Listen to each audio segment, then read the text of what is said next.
মানে মানুষ কতটা ল্যাথখোর হলে দুদিনের ভ্লগ একদিনে পোস্ট করে জানো তো। আমি সকালবেলা ঘুম থেকে উঠে পরোটা ঘুগনি দিয়ে ব্রেকফাস্ট করে নিলাম। উঠেছিলাম তো 12টার দিকে, যাই হোক ব্রেকফাস্ট তখনই করেছি। আর এদিকে ঘুম থেকে উঠে দেখে মার রান্না বান্না সব কমপ্লিট। আমি ভাবছি আমি লাঞ্চ করবো না ব্রেকফাস্ট করবো, যাই হোক ব্রেকফাস্টই করে নিলাম। তারপরে স্নান টান করে পড়তে বসে গেলাম। তো তোমরা জানো আমার এক্সাম শুরু হয়ে গিয়েছে, আর তোমরা তো জানোই আমি পড়ার থেকে নাই করে 100 বার উঠি। যাই হোক উঠে দেখি মা এদিকে পুজো টুজো দিয়ে দিচ্ছে, তো আমিও একটু ভিডিও করে নিলাম। এদিকে মা পুজো দিচ্ছে আর আমি এদিকে ভিডিও করছি। মা তো প্রায় বিরক্ত হয়ে গেছিল, না মা বিরক্ত হয় আবার বলে ডেকে ডেকে আয় ভিডিও করবি। আর এইদিকে মা গোপুর সমস্ত জামা কাপড় ধুয়ে দিয়েছিল। গোপুর 1 সপ্তাহের যা যা জামা কাপড় জমেছিল সব ধুয়ে দিয়েছিল। আর এই আমি একটু মাকেও দেখিয়ে দিলাম। তারপরে না এই বাচ্চাটা এসেছিল, আমি ওকে বলছিলাম কি আয় ঘরে আসবে, কিন্তু বোজো তো দেখে এত চিল্লাচ্ছিল। আর তোমরা তো জানো না বোজোকে, একদিন অবশ্যই বোজোকে দেখাবো তোমাদের। দেন ঘরে এসে মা দেখি পুজোর প্রসাদ নিয়ে এসছে, তো সেটা খেয়ে নিলাম। আর জানো তো আমি না প্রসাদ খাওয়ার আগে যে প্রণাম করতে হবে সেটা ভুলেই যাই সবসময়, তারপর প্রণাম করি। আমার মতো তোমরা কে কে করো বলো তো, কমেন্ট করে অবশ্যই জানাবে।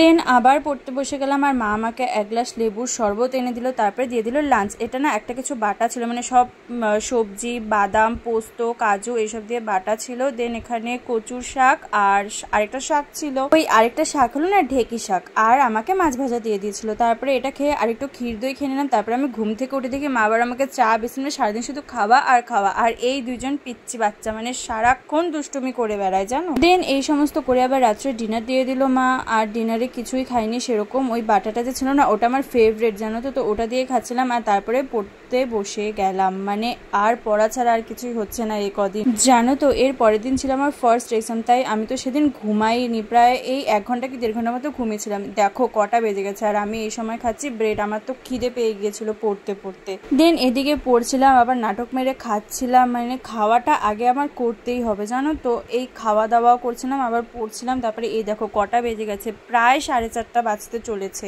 আর টেনশনে তো গাইজ আমার চোখে ঘুমই নেই। তারপরে মা সকালবেলা উঠে আমাকে চা করে দিল, সকালবেলা বলতে ভোরবেলা এই 6টা কি 7টার দিকে। তারপরে আমি পড়ে টোরে স্নান টান করে এদিকে পুজো দিতে চলে এসেছি। আর আমাদের তো পর্দা দিয়ে দিয়েছিল মায়ের মন্দিরে। তো তোমরা কমেন্ট করে বলো তো যে পর্দাটা কেন টাঙানো হয়েছে, দেখি তো কে সঠিক অ্যান্সার করতে পারে। তো চলো আমি এদিকে পুজো দিয়ে দিচ্ছি গোপুকে। তো গোপুকে তো পুজো দিতেই হবে, পুজোটা দিয়ে দিচ্ছি কারণ আমার আজকে অনেক তাড়া ছিল গাইজ।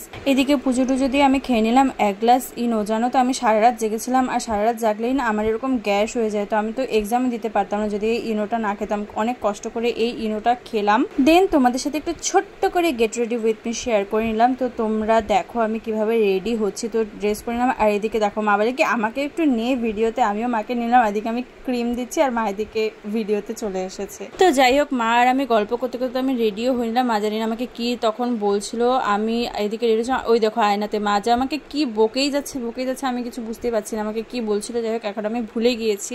দেন চুলটা একটু আঁচড়ে নিলাম কারণ চুলটা না আমার ভেজা ছিল, তো চুলটা তো ছেড়েই যেতে হবে, মানে বেঁধে যাওয়া যাবে না। তারপরে রেডি শেডি হয়ে মা আমাকে ব্রেকফাস্ট তো আমি করেই নিয়েছি, চা বিস্কিট এদিকে খাবার দিয়ে দিল যেটা আমি খেয়ে যাব।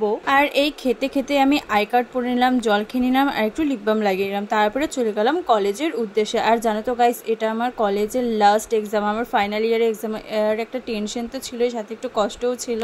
দেন ব্যাগ ঘাড়ে নিয়ে চললাম কলেজের উদ্দেশ্যে। তো বাড়ি থেকে বের হয়ে গিয়েছি টোটো ধরবো বলে। দেন টোটো ধরার আগেই না আমি একটা দোকানে ঢুকে 2টো পেন কিনে নিলাম, কারণ লিখতে হবে তো এক্সামে, তাই যাই পড়েছি তা তো লিখতেই হবে গাইস। জানি না আমি কি লিখবো, মানে টেনশনের চোটে আর ভালোই লাগছিল না কিছু। তো আমি তো কলেজে গিয়ে আর কোনো ভিডিও করতে পারিনি। কলেজ থেকে আবার বাজারে গিয়েছিলাম। আর এই দেখো টোটো ঝাঁকুনি খেতে খেতে চলে এসলাম বাড়িতে। আর বাড়িতে এসে তো একটা অঘটন ঘটিয়ে ফেললাম। এই দেখো হাতটা কেটে, মানে লেবু কাটতে গিয়ে হাতটা আমি এমনভাবে কেটে ফেলেছি। তো যাই হোক কি করা যাবে, আর মেনে নিতে হবে। তারপরে লাঞ্চটা সেরে ফেললাম। তো লাঞ্চে ছিল ধোকা আর ওই যে চাটনিটা, ওই চাটনিটা ছিল। আর এদিকে ছিল বড়া। আর আমি বাজার থেকে কি কি এনেছি জানো, ওই ফেব্রিক, দেন এই টপগুলো আর এই চেনটা এনেছিলাম। দেন 2টো ইয়াররিংস বানিয়ে নিলাম এই যেগুলো জিনিস এনেছিলাম সেগুলো দিয়ে, কারণ আমার সেগুলো আবার সোমবারে ডেলিভারি দেওয়ার ছিল। সেগুলো বানিয়ে মা আবার আমাকে খেতে দিল ব্রেড মিষ্টি। মানে আমার আর রোগা হওয়া হবে না গাইস, আমি যতই ডায়েট করতে চাই না কেন আমার মা আমাকে রোগা হতে দেবে না। দেন খেয়ে নিলাম পাকা পাকা আম। আর এই আমগুলো জানো তো আমাদের পাশে বাড়ি গেছে ধূপ ধাপ করে পড়ে, তো বাবা এনেছিল। আর এদিকে মাকে একটু দেখিয়ে দিলাম। তারপরে করে নিলাম